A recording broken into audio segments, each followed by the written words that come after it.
Thank you for tuning into the Pre-Patch Podcast, and check out these patch notes. EA is talking about raising the pricing of their EA Play subscription. Are there people that still shock. subscribe to this thing? I didn't even know that people were still paying. Surprisingly, yeah, I'm pretty sure that it's got a lot of people, because you got to remember this also ties into Xbox Game Pass, Xbox Game Pass, and everything like Yeah, that. it does. So, Well, so I wonder if that's going to affect their deal at all.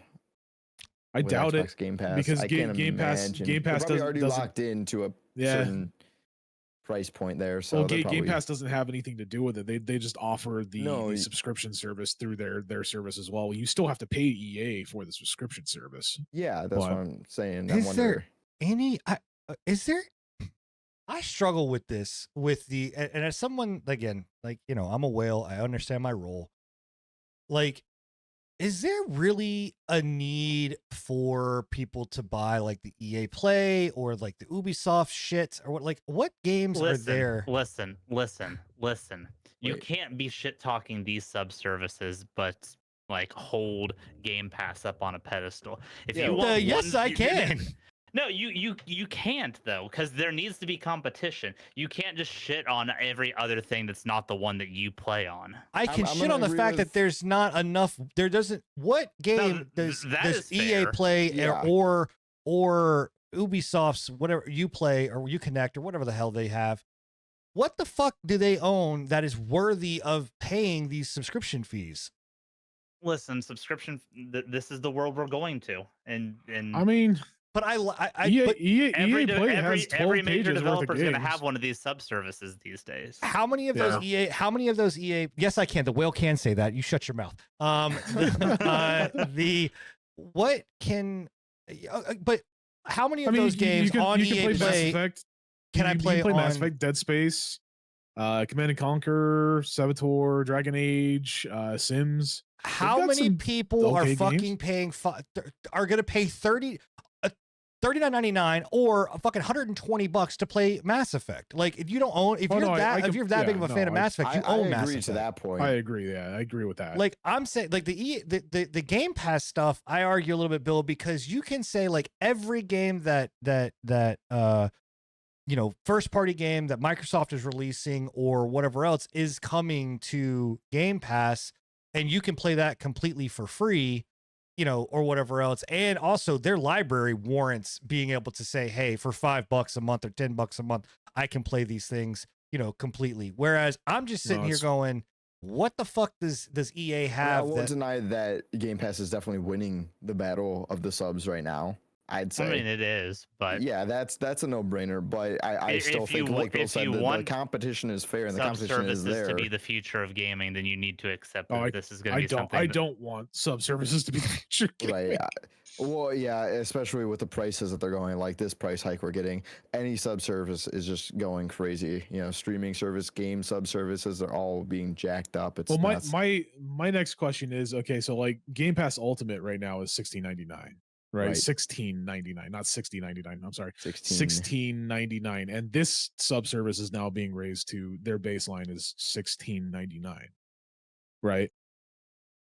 Now, granted, it's not as big as a it's not as big of games. Yeah. But it's really to each their own of what games you want to play and what games you warrant.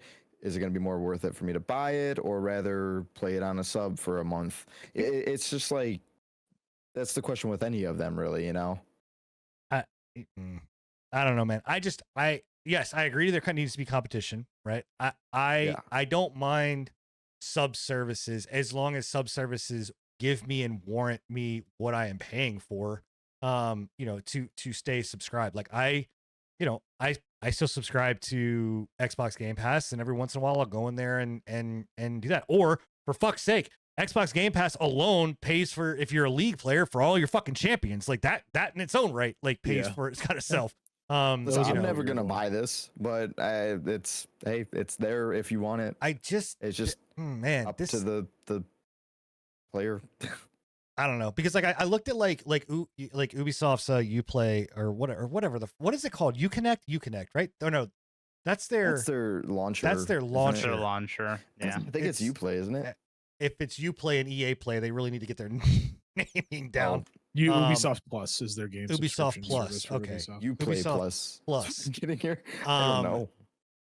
But like, I was like, I'm like, okay, cool. You could probably pay the $8 or whatever else and play Skull and Bones, because that's about all that game is really worth. Realistically.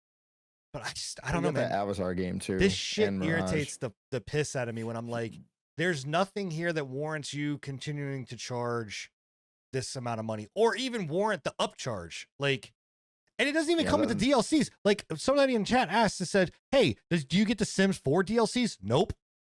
No. Oh, wow. Like, you still got to buy that DLC. Like, that's fucking crazy. There is definitely some shit and grime to it, no lie, but like, God damn it, man. And the upcharges are always unwarranted with any streaming service. It's crazy. EA Play's service is really weird too, because like they give you the ability to, like, new releases, you can only play it for upwards of like 10 hours. It's not like Ubisoft Plus or Game Pass where it's like you could just play the game for however the fuck long you want, right? It's such a weird, I don't know, man. EA is I've never enjoyed EA when it comes down to like their services or their live service bullshit. I don't know. Well, they're losing the game, and they're upcharging it, so they're really. And it's not a surprise, man. Every subscription service these days is upcharging. Well, that's what I've been saying. It's ridiculous. Okay. Well, just so everybody knows, it's the change is coming in effect May 10th, and it's rising. The annual fee for regular is rising to $39.99, and the pro is going to be $120.